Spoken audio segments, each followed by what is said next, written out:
I think my information is okay. I just got that message. Okay, so uh, what I'm trying to say essentially is that computer science education, including AI, and by the way, I would add data science to that, is essential for all K-12 students. In fact, one of the reasons we need a program like Align is because students can go all the way through K through 16 and never be exposed to computer science at all. And then they suddenly realize that this is something they really should know about and learn more about.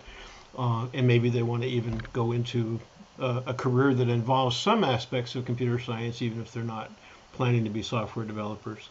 So, as you can see, I teach in the Curry College of Computer Science in the Align program. I also run a nonprofit called Learningtech.org, and you can learn more about me from my biography, which is on the Northeastern website somewhere. Okay, so here we go. Let's take a look at some things. Okay, I'm going to start with a position statement. Okay, and that is that finally, after a long time, we're seeing a huge rush to bring computer science to the K-12 curriculum. And this is like after 50 years of some people like myself lobbying for that being important. It's finally actually happening. So it's the right idea, but unfortunately, it's kind of for the wrong reasons, or at least partly for the wrong reasons, and because of that, it may also yield the wrong results. So there's a high and growing demand for software engineers, and that's basically the motivation and what's fueling the money and so on. Uh, but we have to remember that the vast majority of K-12 students are not going to grow up to work as software developers in the high-tech industry. And in fact, if that were the basis for us doing it, we would be doing them a great disservice by forcing them to learn it.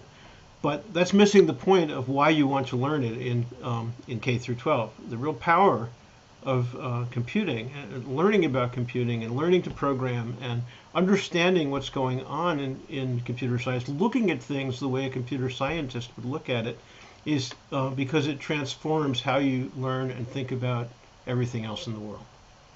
And that's my starting position. Okay, so I'm going to start with a story. This is a basically true story. It was a long time ago, so a few details may be slightly off, but it's approximately right.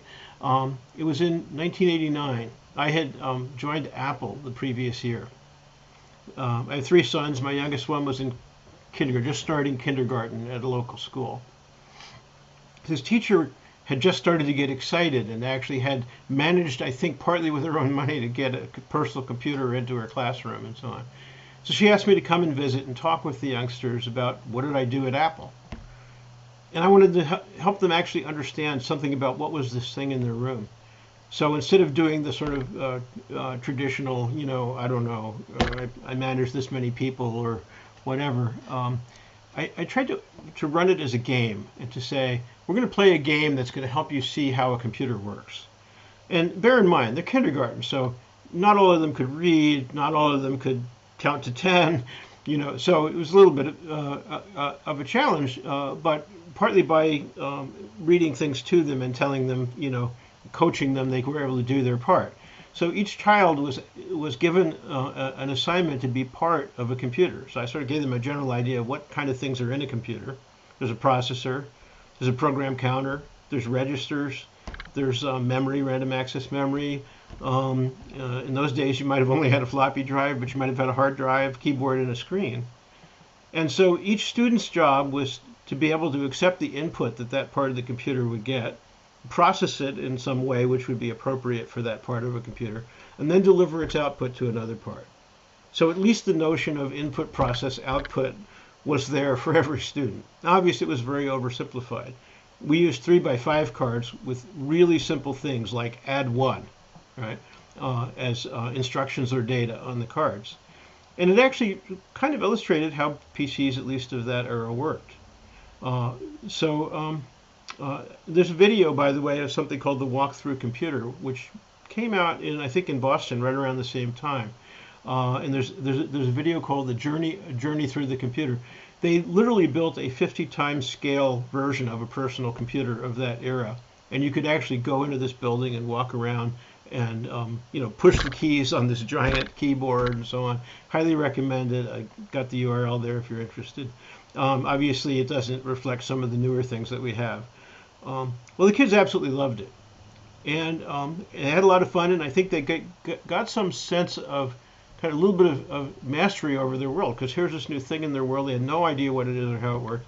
Well, their level of understanding afterward was only a little bit better, but they had a feeling of having a sense of mastery of their own world, and the teacher loved it. So, in some sense, the point of this talk is reacting to the one parent who heard about it, or maybe was observing and I didn't notice they were there, and complained. The complaint was, you should be teaching my child PowerPoint so they can get a job in an office when they graduate. Now, bear in mind, this is a kindergarten student, and they're not going to graduate for 13 years. And you had to bite my tongue from saying, how do you know PowerPoint will even be around in 13 years? So, and it may be this event that's kind of got me still worrying about this issue today. The issue is a premature focus on job skills. Now, in Align, we're trying to prepare students to get masters in computer science and go into the software engineering field. So that's not the problem there, although I still want them to understand the big ideas and not just get the like, now I know how to program in Python or Java or whatever. But in K through 12 especially, education is not the same thing as job training. We're there to help students learn to think and learn. And then they can decide, I want to learn more about Java or whatever the topic is. One reason is that job skills are very short-lived. PowerPoint might not even be there 13 years later. And just to give examples, most of the programming languages that I knew and used in graduate school are now obsolete. And the languages that are most widely used today, the ones that I teach today, didn't exist then. So if I had learned, oh, now I'm a Fortran programmer, I wouldn't have a career now. It's the ideas behind it that carry across all the different languages and approaches to programming. So there is a high and growing demand, and that's created a flurry for interest in the word is coding, and the word actually grates on me, even though I use it, because it usually means very narrowly defined. Here's a puzzle problem, write some code in a particular language. And it often means without understanding the big ideas behind that code. So my whole shtick is we should be teaching the big ideas in K through 12, and also in higher ed, but especially in K through 12, and then the job skills will follow. Most of the funding from K-12 computer science, which now is finally getting funding, sort of 50 years later, it's coming from the large corporate employers, the FANG companies and so on, and within the kind of the K through 12 system through career technical education. So it's basically, training for a job is what's funding it, right? And I think jobs in computer science are great. I have one myself, or two actually. But that's not what a kindergarten student should be worrying about. That's not even what a middle school student should be worrying about. They should be exploring, understanding, learning how to think, thinking about their own thinking and thinking about their own learning. Computer science isn't like learning a particular factual field. It's foundational. We teach computer science for the same reason that we teach math or language arts or science, and it's not about collecting facts. It's understanding how you think about things in that field. Thinking like a mathematician, thinking like a computer scientist, thinking like a scientist. And so actually, this is how we integrate computer science with other fields that makes a difference in education. It actually changes how we understand those fields. So going back, and I was at MIT trying to do stuff with kids and computers in 1972, I guess.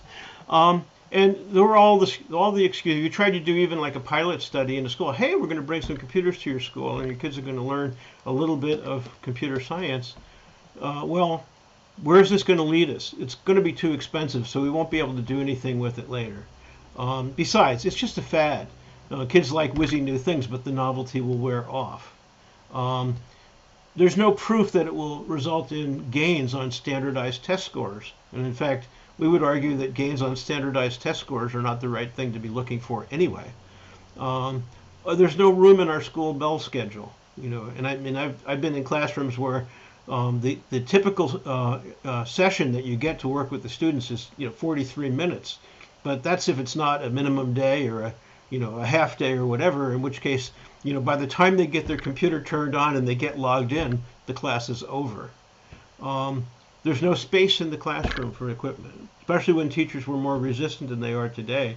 They don't want that big ugly thing in the back of their room. They'd rather put a nice poster there or something. And of course the argument is, well, my teachers don't have the professional development to do this. And of course that's actually really important, because in the end when I leave and the teacher is left behind, if they don't know the big ideas, it will be at best an exercise in learning the constructs of the language. So this all started basically at the end of World War II. Computer science basically began as a defense topic, right? People coming back needed to get training on tasks such as equipment maintenance, and the idea of the U.S. Department of Defense was, well, if we could use these computers to train people, now that the computers are more widely available and they're starting to be less expensive and so on, we can basically put courseware on there, and almost like we don't need teachers anymore, although who's going to write the courseware? The central issue, certainly in the Department of Defense training programs, always has been, are we going to teach them rote procedures? Do this, then do this, then do this, and they basically follow this checklist when they're figuring out why the airplane won't fly or whatever. Or we're going to teach them the underlying concepts. So is it training versus education? If it's training, right, it won't take us long to bring them up to speed, and they'll know exactly what to do for a while. But when the next model comes out, they'll need to be retrained. Whereas education, where you get kind of more of the underlying principles and so on, makes it easier for you to move on to the next thing. That was a big issue. Lots of papers written about that in like the Psychological Sciences Division of the Office of Naval Research and so on. MIT's Vannevar Bush wrote, there should be a tool to enhance human memory, thinking, and information retrieval. Ted Nelson from Project Xanadu wrote, if computers are universal control systems, let's give our kids universes to control. Right? So notice the difference between that and what we usually think of as training. The Plato system was an interesting system. It was actually mainframe based, but there were terminals that could be put in students' homes because they could connect over telephone lines. It was actually really clever engineering that they could make that work well enough. Authors for that used either Fortran or a special language that was made for Plato, which was called tutor. And the word tutor kind of tells you a little bit, is that it was kind of, a lot of the content was very didactic, kind of drill and practice sorts of things. But there were also some very innovative, interactive things. And a lot of that stuff eventually got repurposed for personal computers as that era came along. One of the things that I was very involved with was a language called Logo. Logo appeared late 1960s, early 1970s, and the model derived from actually the work of Jean Piaget, a child psychology theorist. He had a notion called constructivism, with a V, and the idea was that you don't pour knowledge into the child constructs the knowledge in their brain. Right? So his student, Seymour Papert, became my mentor, and he actually changed the word. He said, well, it's really constructionism. First of all, the child should program the computer, not the other way around. And you actually want to have the child create an artifact that's external, so you can actually talk about those mental processes and what it means to hold knowledge. So the idea of worlds where you could construct things, micro worlds where you were given the right primitives to, say, draw pictures on a screen, and respecting the child as an intellectual agent. a lot of the computer-aided instruction that had come along before then essentially regarded the child as a vessel to be filled, and this was more of the it's a lamp to be lighted, you know. So the construction kit would allow a student to play with ideas and to set projects for themselves that were inherently authentic, not artificial puzzles that they were assigned, you know, because now we're working on while loops, or now we're working on that, and they're little tiny puzzles. And yes, you have to do some practice like that with coding, but if you only do that, you're missing the big ideas. I want to show just a very little clip of Seymour Papert and Logo to kind of illustrate this idea. I'm not going to show all of it, but just a bit. Let a child learn mathematics by speaking in mathematics about things that really matter to them. So at MIT, we've given computers the power to turn motors, to make sounds, to draw pictures, and we've found ways of giving children the power to control the computer. So that the child can make the computer do anything that he can describe in a suitable mathematical language by typing on a keyboard like this.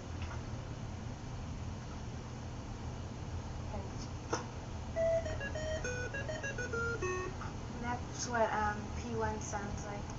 Can tech P2. So these girls are doing a program for music, but they're also doing a program to control a robot. And then they'll put it together later.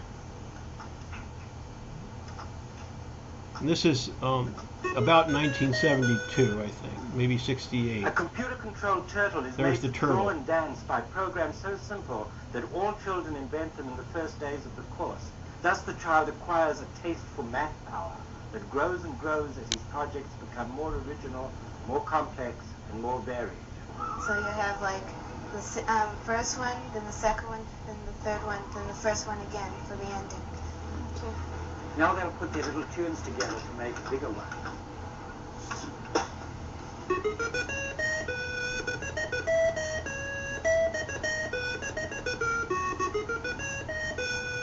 Right. Okay, so and I'll give the link for people who'd like to watch the whole video. This is already, and this is very, very early in their learning of programming in Logo.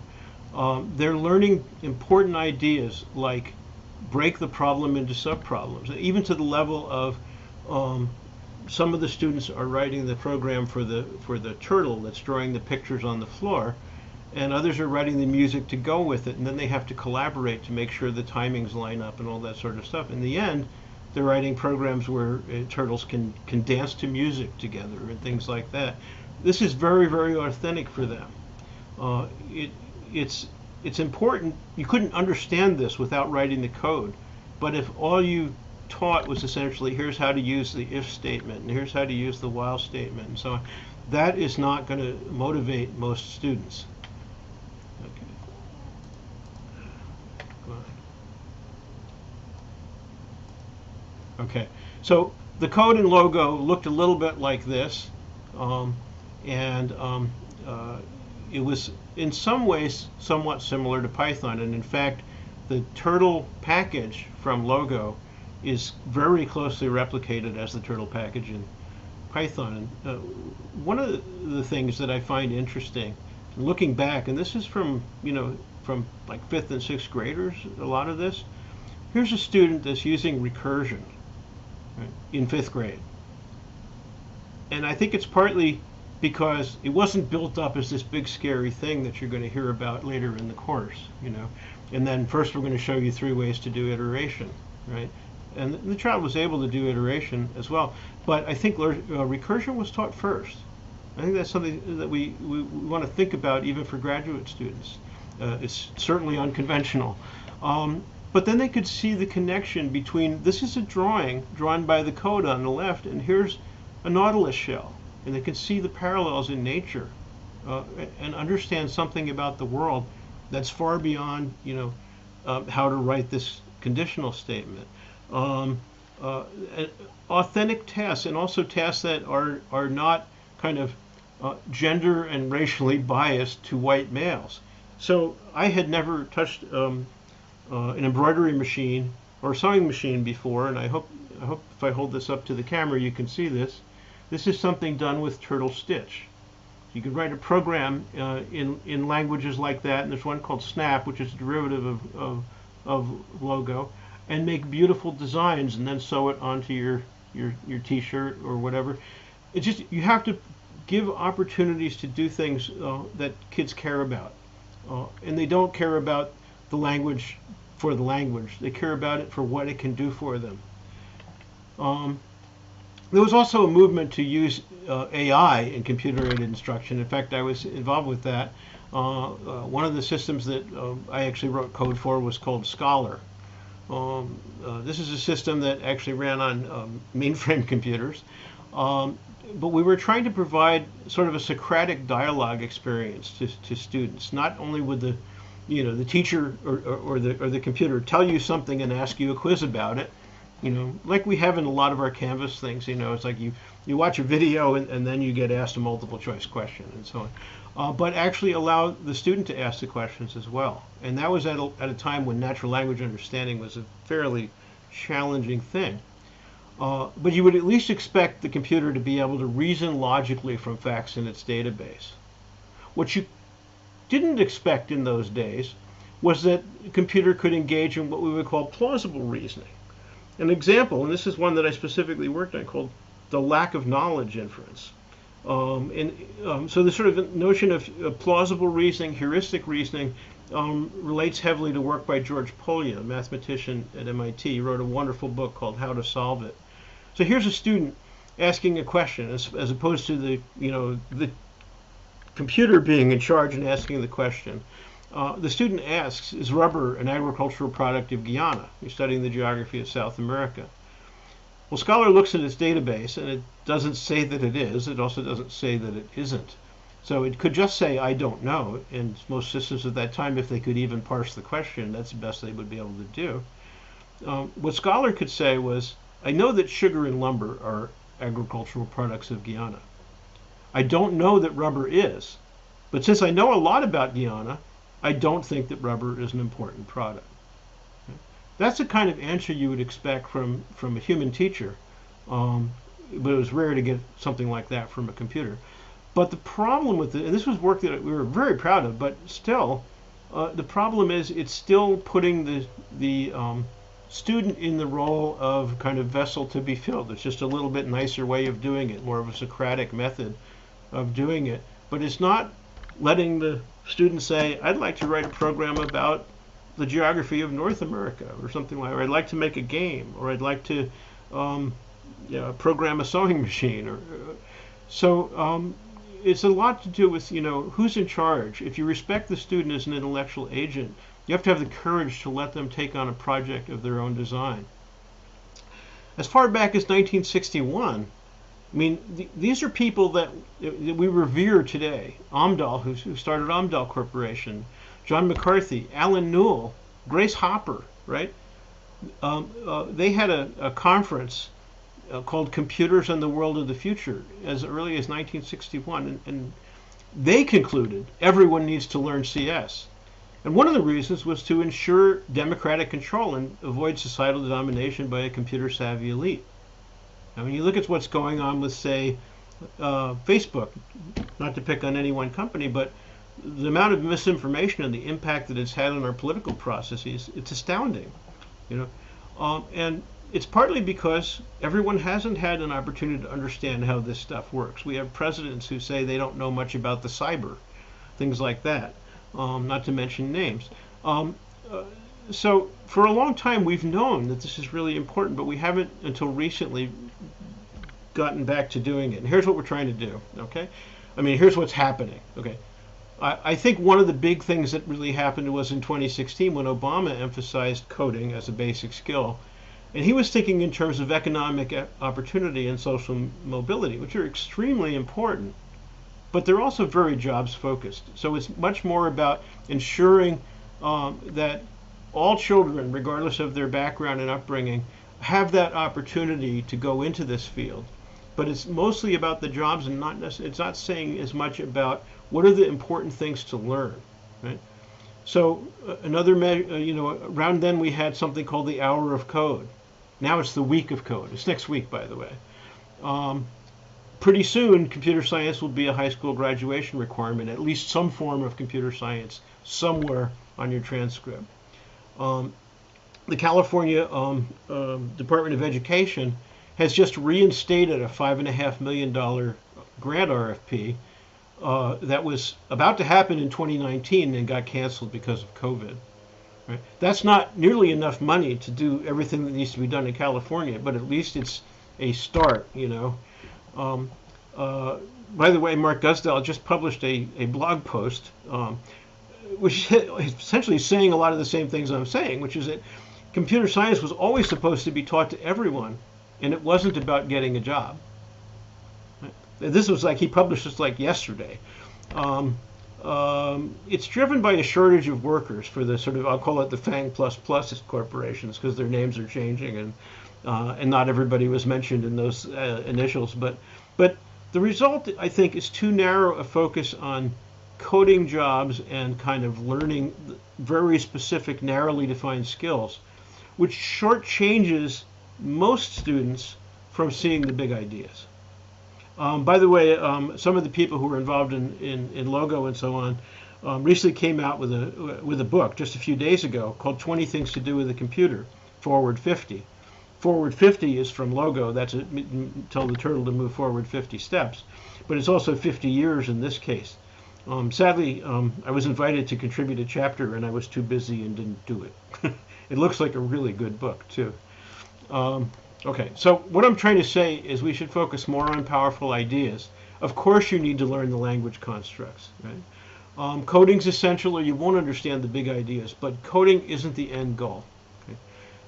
The problem is that no one wants to sit there and write a program, and this is actually a problem that I've used with my own students at Northeastern. Read in 10 numbers and compute the average.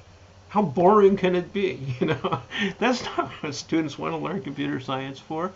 If we want to expand the audience, we have to make much more authentic projects, and it has to be projects, not little puzzle problems with Flappy Bird. We need to articulate the big ideas, like the things that facilitate metacognition. In other words, thinking about thinking and learning about learning, and that things that will improve problem-solving ability not just on computer science problems, but on many fields. And when children do learn to program in this way, it changes how they learn everything else. Projects in Logo, even back in the 1970s, there was music, there was graphics. You could write programs that would tell stories, use animation, do things with natural language, like write simple poetry, and all sorts of mathematics that you could do. And here's something really interesting. One of the assignments that students would get when they were first learning to program the turtle is to write a program that will draw an equilateral triangle. Well, I gave that same problem as an exercise to my aligned graduate students, and I asked them to do me a favor, which they all, bless their hearts, did, is that if you have a bug, tell me what your bug was and how you fixed it. That was part of the assignment. Right? Well, the bug was exactly the same bug that we saw in fifth graders in the 1970s, which is that they're trying to draw an equilateral triangle, and they know from traditional math that the interior angles of a triangle are 60 degrees. So they tell the turtle to go forward 100 and then turn left 60 degrees 3 times. Well, that's the picture that you get when you do that. It's not a triangle. Okay. Well, what's wrong? Okay. I'm going to jump to this particular bullet here. It's about point of view. And Alan Kay is famous for saying that point of view is worth 80 IQ points. Okay?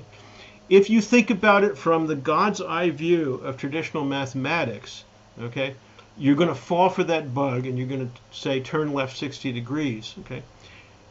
One of the ideas that are very powerful from Pappert's work is called body syntonicity. That's a fancy way of saying be the turtle. Envision yourself being the turtle, following the instructions. How much do I need to turn to make this equilateral triangle? And the answer, of course, is 120. You can't understand why it's 120 until you can do that. It's almost a Zen thing of being the turtle. And when you're trying to debug any program, in some sense, you need to be the turtle. Okay. So some of the ideas that are just amply evident in computer science, if we just bother to even mention them to the students, is representing knowledge in procedures, not just in facts, but in procedures. One of the things we always talk about is divide and conquer, or decomposition, right? This is, I've got to make this program that does several different things, and I write a little piece for this one, and a little piece for this one, and a little piece for that one. But then you walk into a classroom and you see the student who's supposed to be the one who's really writing this amazing program. And what they've got is, 3 pages of one giant main that's impossible to debug, right? Because it's just too complicated and they haven't broken it into subproblems. It's also why they can't understand recursion. Anthropomorphism is another way of saying, be the turtle. Think of the computer as a not very smart but semi-intelligent agent, and try to think, well, what does the computer think is supposed to do now? Recognizing patterns. I mean, one of the things you have to do to write better code is you have to recognize when your code has a pattern that is repeating, right? And then you can say, wait a minute, if I'm doing this 5 times, I should probably make a function to do that, or a method to do that, so that I don't have to debug it 5 times, and then when I need to change it later, I'll have to find all the places where I used that in order to fix it. Abstraction has actually been the big secret of computer science managing complexity since the beginning, but it sounds like a very abstract word. All we're saying is figure out when you can ignore non-essential details so that you can think about the bigger picture, right? You can't think about which transistors are turning on when you're trying to understand why your Java program isn't working. It's the wrong level of abstraction. Collaboration, I mean, people used to think computer scientists were these kind of, nerdy loner people, and actually modern computer science industry, I mean, things like pair programming and agile and so on are critical. Learning to collaborate, appreciating that explaining your program to your partner, and trying to, what you say, it's not working right. You explain it to your partner. Before you finish explaining it to them, you will see your bug. Hiding information. I think one of the big ones that I emphasize, and not everyone does, is to recognize that, and I'm not talking about when you're on the space station, I'm talking about in the computer science classroom, or a classroom where you're using computer science, is that bugs are good. I often actually make my students, even adult students, actually repeat after me, bugs are good. Okay? Why are they good? It's because if you write the program and it works perfectly the first time, you've learned this much. You've learned a little bit, but you've learned this much.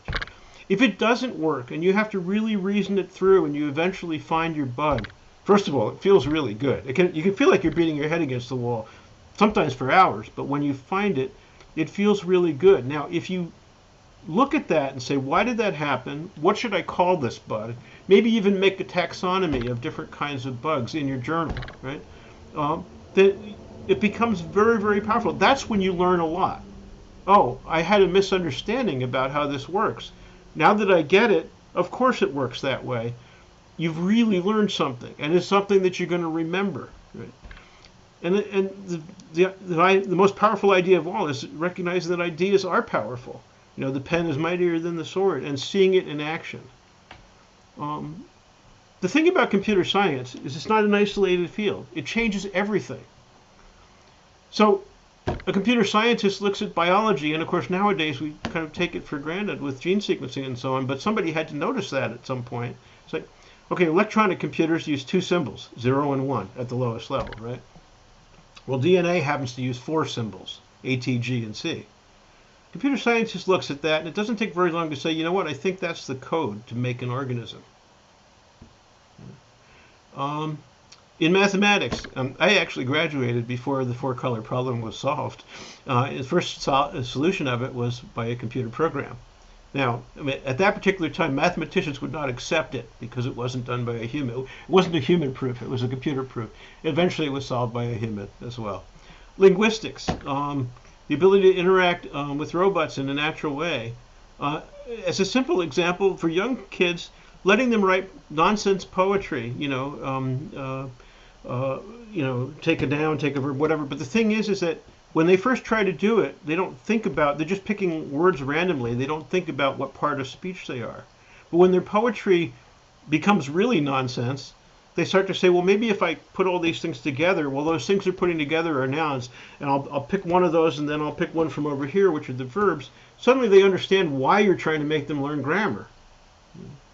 And of course, media and arts. I mean, just realizing that everything now, music, video, photos, it's just ones and zeros. If you're a student and you never thought of that before, it can feel pretty profound. It's like learning about Gödel numbering if you're, a graduate student. So I'm going to give a couple of examples because I think computer science has a better chance in the schools if it's integrated with other subjects. It's in K-12 I'm talking about, especially in K through 5 and maybe 6 through 8. One example is star logo nova. This is a derivative from logo as well. Applied to life sciences. So there's a story about the wolf population in Yellowstone Park. And it had been depleted, and lots of other things were coming apart in the ecosystem.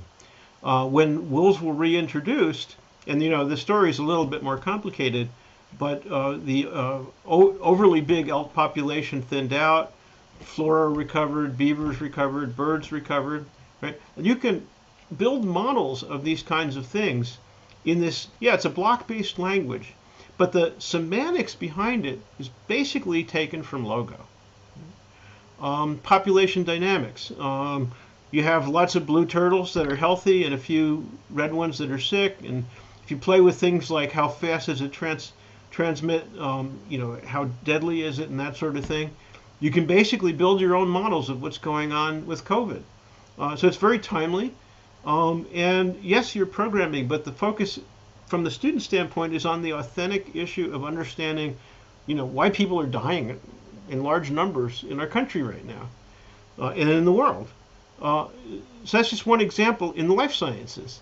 One of my favorite example tools to use is the BBC microbit. So remember, constructionism is saying you should build an artifact in the world. Now, a computer program on a screen is sort of an artifact in the world, but it's even more compelling in K through 12 if there's a physical artifact, such as a microbit. And I think most people probably who are attending know what a microbit is. It's an ARM-based microprocessor that costs $17. This is actually version 1. Version 2 is even better, right? You can program it with blocks. You can program it with JavaScript. You can program it with Python.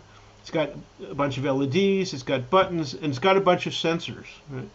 One of the sensors, and it'll run off a battery, and lots of edge connectors so you can do fancier things. But one of the things that I really like about it, it has a magnetometer on it. So, one of the big things that students learn is electricity and magnetism. Let's look at magnetism for a minute. So, if we integrate magnetism with computer science, and if you want to do magnetism, you might as well go get really good neodymium, basically rare earth magnets, which you can get in any hobby store for not very much money. You take a little stack of those like that. The magnet is so strong you can barely pull it apart. You have to twist it and so on just to separate them, right? It's quite a remarkable thing. Well, okay, because there's a magnetometer built into this device, I only have to write a little bit of code. I do have to write some code, but only a little bit before I can start to see things like, well, the lights might be showing me, how strong the magnetism is. Then I can say, okay, here's a yardstick, right?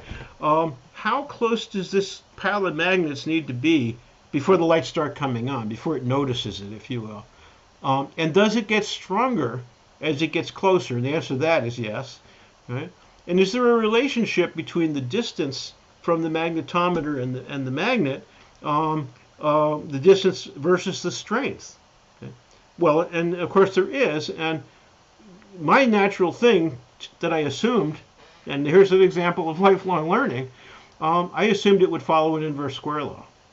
You actually sit down and take the measurements, and by the way, you could You could also output the data in more numerical form, but you could just count the lights for a first approximation. It's actually an inverse cube law. Not obvious, but that's what it is. And that's something that, a middle school student or a high school student could observe themselves and measure it themselves. It's real science. Then you can say, well, what's the difference between the field strength, which is measured in microteslas, and the actual ability to lift a weight? How much weight could I lift with so many microteslas? So it's really what scientists do. It's like, I wonder how this is related to that. Let me try something and take some measurements and keep a record and see if I can recognize the pattern. There's that recognizing patterns again. Here's one that we worked on. It was a project with Stanford University, sponsored by NSF. Said, let's bring computer science to biotech. So we used a slightly more powerful processor there called an Arduino Mega. We used a block-based language called Snap, which is a derivative of Logo, but it actually is powerful enough to do everything that you can do in, say, a language like Scheme. The source code is open. It's laser-cut plastic. You can download the CAD, right? And it basically is controlling a three-dimensional motor system that allows you to count out drops in a 96-well plate, just like they do in a high school biology lab, and a little bit of what happens in middle schools. So you've got cuvettes, which are a lot. And we've had, for example, a student that actually did an experiment that's done in high school biology by hand, and then did it again with a liquid handling robot. And his hypothesis was that the robot would be more accurate. And we thought, oh man, he's going to lose. That's not going to be true. Guess what? It was true, and he has the data to show it. At least for him, his accuracy of his hand counting drops versus now, this is not in production. This is a research prototype. This is an idea to show what you could do if you start to think about bringing computer science into these other fields where maybe there's a little bit of a tangible, concrete manifestation that can be motivating and authentic for the students. Okay. So in middle school, one of the things we found, a little anecdote in terms of things like gender equity, there was a room where we had robotics, and there were two teachers teaching robotics. We were teaching this, and another one was teaching Lego robotics, where you could do things like build robots that then would crash into each other, right? Well, there were I think approximately 20, I believe, students in the room. Okay, the ones that picked the Lego robotics were the boys, 100%, and the ones that picked the liquid handling robot, 100% were the girls. We asked them why, we interviewed them and so on, and partly because they saw it as art. They could use different colored pictures to make art.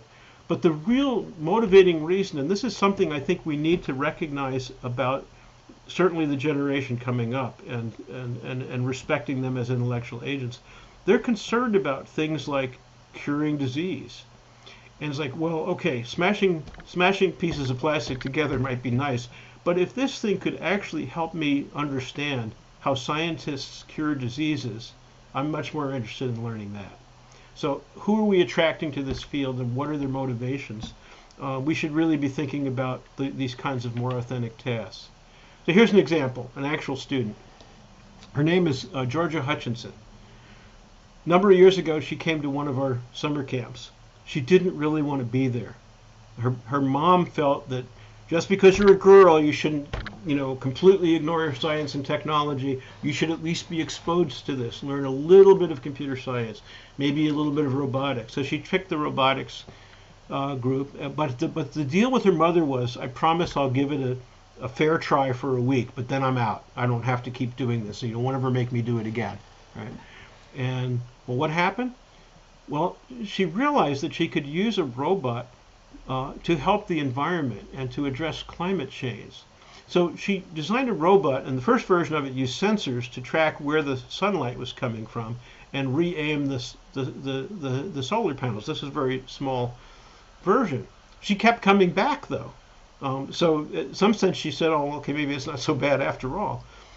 Eventually, and this was beyond when she was our student anymore, She built a solar tracking system, and one of the things that was really interesting about it is it wasn't actually using sensors. It was going to the internet and collecting the data and curating the data to know where the sun is going to be in this location and aim there. It didn't even need the sensors. So she won something called the Samueli Prize in 2018. It's also referred to as the Broadcom Masters. They gave her $25,000. Well, she didn't just put it in her bank account to go to college. She's using the money to help less fortunate students gain access to computer science and STEAM. Okay. So this is what happens when you emphasize the big ideas, when you provide the opportunity to do things that are authentic to the student, and you give them the freedom to not just do little puzzle problems. Okay. Now, 2 days ago, I mean, we're all kind of, I guess, on the same wavelength. Dave Koretsky, who heads up a program called AI for K-12, spoke about key concepts. I was going to attend it, but I couldn't quite fit it in. But I did get a copy of his talk, and his complaint is, I'm looking at the national CS standards, which most of the states are pretty much modeling their own standards after, right? And there's only 2 sentences about AI. And here are the big ideas that should be mentioned in AI. Perception, representation and reasoning, which actually goes back to early AI. Machine learning, language understanding. So these are things that we need to address too. Not to mention data science, which I didn't even try to go into for time reasons. You look at cognitive science. Okay? One of the things you can do with students is what's called loud thinking. When they're playing a game or solving a problem, actually have them talk out loud. This was actually a scientific process that was done in studying how people think and learn at Carnegie Mellon University under Newell and Simon, right? So a simple one you can do is to say, have the students play tic-tac-toe, right? And for each move, they're talking out loud about how did they choose that move? Why didn't they choose this move, right? And why would moving over there be a really bad mistake? And they can basically build a set of rules and then program a computer to follow their strategy and play winning tic-tac-toe. And that whole notion is that also the ideas and the rules, right, can be embodied in something other than a carbon meat-based machine. Right? That's what AI is basically saying. The most painful thing I see right now in coding classes in K-12 is almost total lack of attention. And obviously there are huge, wonderful teacher exceptions, but so many don't pay attention to developing debugging skills in their students. And even if you're talking about job skills, probably 40% of a computer software engineer's time is spent debugging. Right? What do students do? If you let them, they just delete their code and start over. Especially if the teacher looked at it and didn't know how to help them localize it. How do you localize the bug? Is it a bug you recognize? You've seen this pattern before. Your loop is off by 1. You can't use an if statement and expect it to do it over and over again unless you put it in a loop. It's made worse because of the fact that student programs, since they're not decomposing them into subproblems, can run to hundreds of lines of code before they finally realize that 3 pages of main is not the way to build the game. Okay. Obviously, there's other aspects of AI that are really, really important for social justice reasons. Privacy, security, how misinformation is propagated, the challenges of bias in AI systems. And I could tell a number of stories, but some of you probably know them, like in parole systems, for example, or in hiring systems. Huge equity issues. It's not just that AI systems are going to displace large numbers of jobs. It's that the least able to accept those setbacks are the ones that are going to be affected. Right? The impact of social media on mental health, and of course the profit motive means that when companies realize that the stuff they're building is hurting people, they bury it. How to train AI models? There are plenty of systems like Teaching Machine out there on the internet.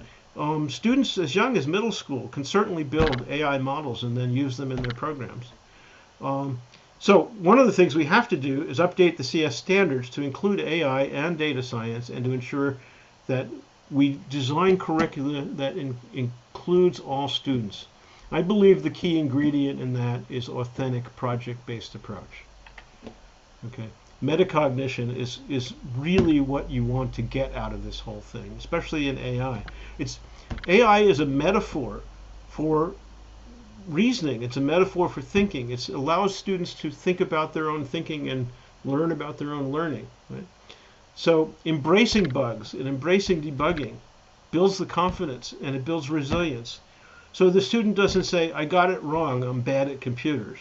They should be saying, my program has a bug, but I can fix it. You can't think about thinking without thinking about something. That's a Seymour Papert quote. Integrating CS into other K-12 subjects solves several challenges, including that one, including finding time in the school day. And it brings a fresh computational perspective to traditional topics. So it's been 50 years since the initial interest in using computer science in K-12. Finally, students are actually learning computer science at school, but access is still limited and inequities exist. Something like 90% of parents will tell you that they want their child to learn computer science in the K-12 curriculum, and only about 47% of high schools offer something. So there's a huge gap, and when you go down to middle school or K through 5, it's worse. By confusing the foundational educational value of computer science with the need to get training in job skills has reduced the emphasis on the big, powerful ideas. So we're trying to basically raise a generation of coders to meet the labor needs of industry. What's going to happen to those people is that at some point their skills are going to be really obsolete unless they're truly lifelong learners. I'm always appalled when I realize how many teachers have never heard of Seymour Papert and have not read Mindstorms. They have to read that if they're going to teach computer science in K-12.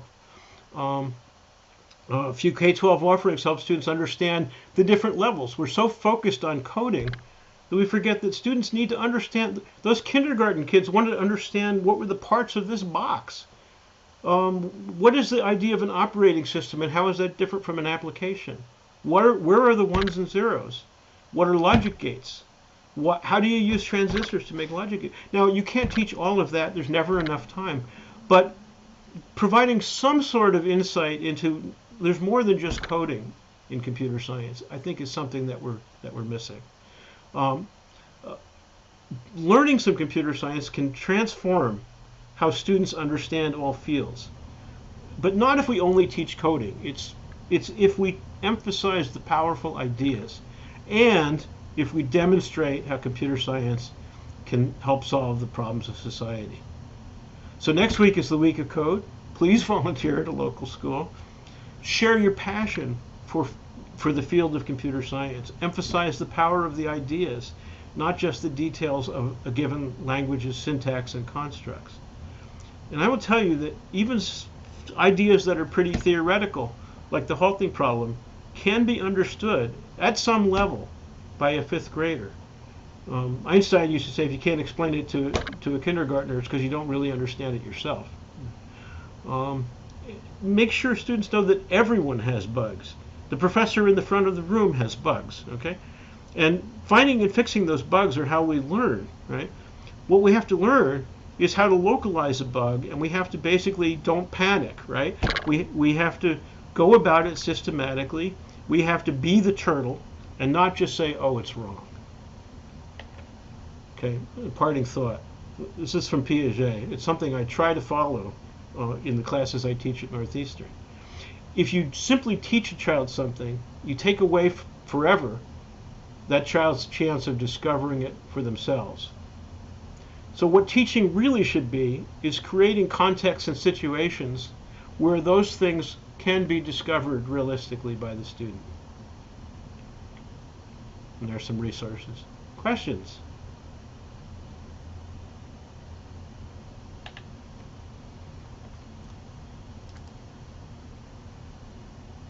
Let's see. Oh, I see a lot of stuff in the chat which I haven't been reading. I'm hoping maybe Marie can point me at the questions I should be answering first. Sure, those are mostly comments, not questions. So we're good so far. And Okay. feel free to unmute yourself if you want to ask your question, or if you feel more comfortable putting it in the chat, I'll be happy to read it from there.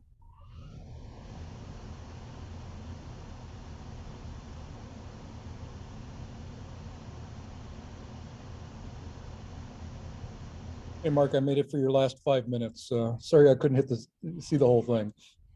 Oh, well, I'm glad you made it. Thank you. Good to see you, Mark.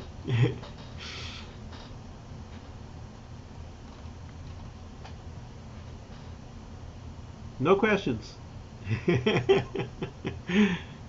Well, I'm pretty sure I didn't Nothing so answer far. all the questions.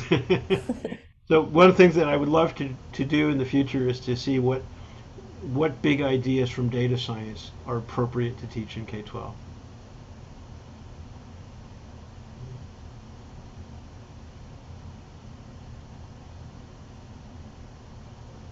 Mike, I don't think we have questions. I guess if there's no question, we can wrap it up.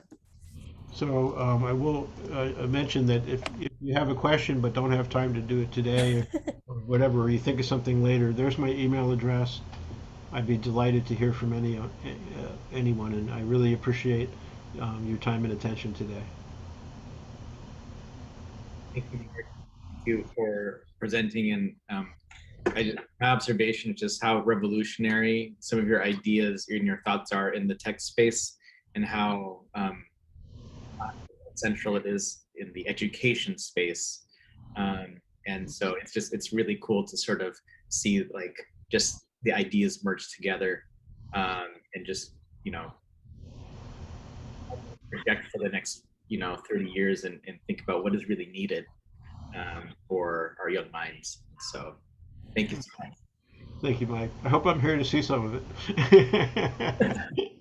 Well, and the thing is, it's starting now, and it's actually, it hasn't started now. It's already started. So I also think that you're a really prominent figure in that. So just hearing your stories and kind of the network that you have, and so thank you again for leading our speaker spotlight today.